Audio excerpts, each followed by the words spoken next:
saya diingetin orang gitu. Ojo nesu mas, gitu. Hmm. Gubernur ngamuan gitu. Perjalanan karir politik Gubernur Jawa Tengah Ganjar Pranowo. Kecil, bapak saya polisi rendahan, ibu saya ibu rumah tangga. Setiap bulan bapak saya gajian dikasih ke ibu, saya nganter ibu ke warung, namanya Mbak Yarni. Warungnya masih ada. Masih ada. Mbak Yarni itu bukunya tebel banget, sampulnya batik, isinya utang ibu saya. Seperti yang kita ketahui bahwa Ganjar Pranowo merupakan salah satu orang ternama di Republik ini. Namanya semakin melambung ketika mendekati pemilihan presiden 2024 mendatang.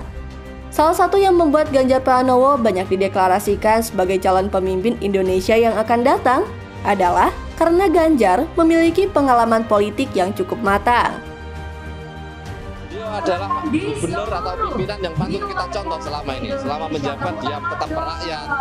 Dia selalu memikirkan rakyatnya untuk kegiatan hal positif. Sekecil apapun beliau pikirkan.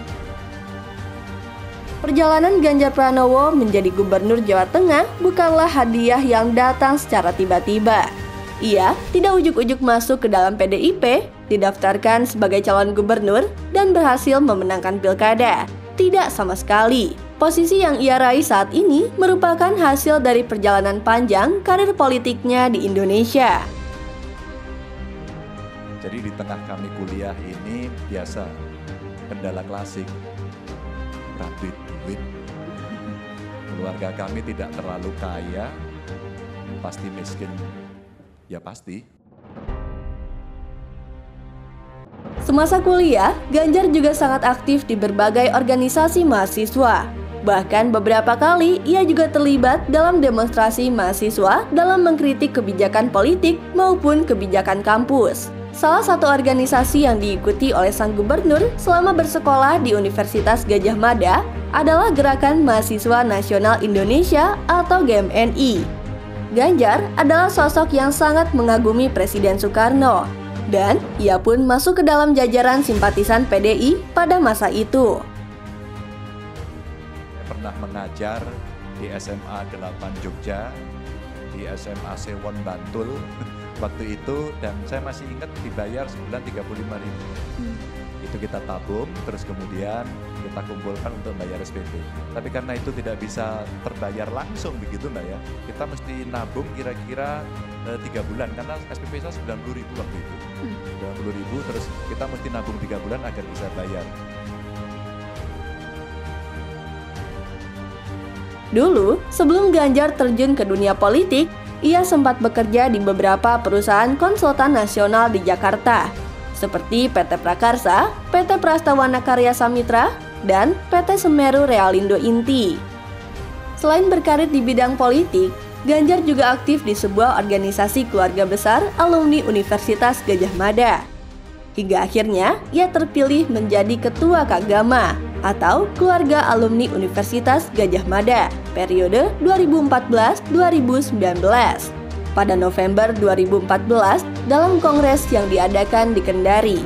Setelah terpilih menjadi Ketua Kagama, Ganjar pun banyak membuat terobosan baru untuk organisasi alumni UGM tersebut. Adapun salah satu program unggulan Ganjar saat itu adalah menjalin sinergi dengan pengurus daerah sehingga terbangun guyup rukun antar anggota Kagama baik secara fisik maupun virtual. Ya, selamat bertugas untuk Mas Bambang Pacul menjadi Ketua Komisi 3. Mudah-mudahan bisa memberikan reform ya kepada bidang yang ada di sana, karena di sana itu soal penegakan hukum, soal seluruh criminal justice system itu ada di sana ya. Mudah-mudahan amanah. Punya pengalamannya hebat ya Mas Pacul.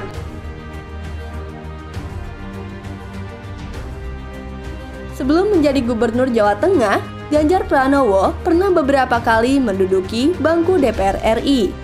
Namun tentunya perjalanan tersebut juga tidak mudah. Bahkan pada pemilu 2004, Ganjar tidak berhasil lolos dalam pesta rakyat tersebut.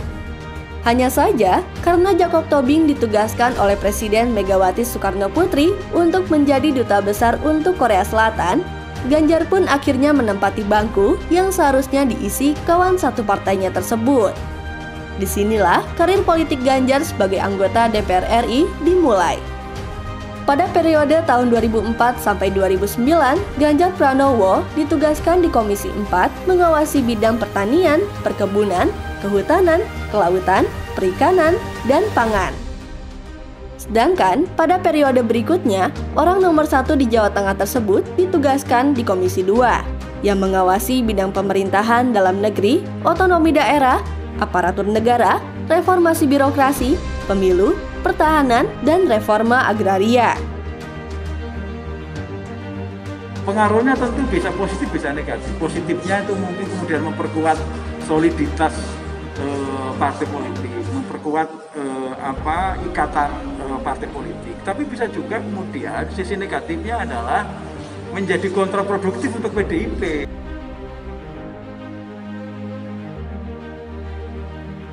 Pada tahun 1996, PDI mengalami konflik yang terjadi antara pendukung Surjadi dan Megawati Soekarno Putri.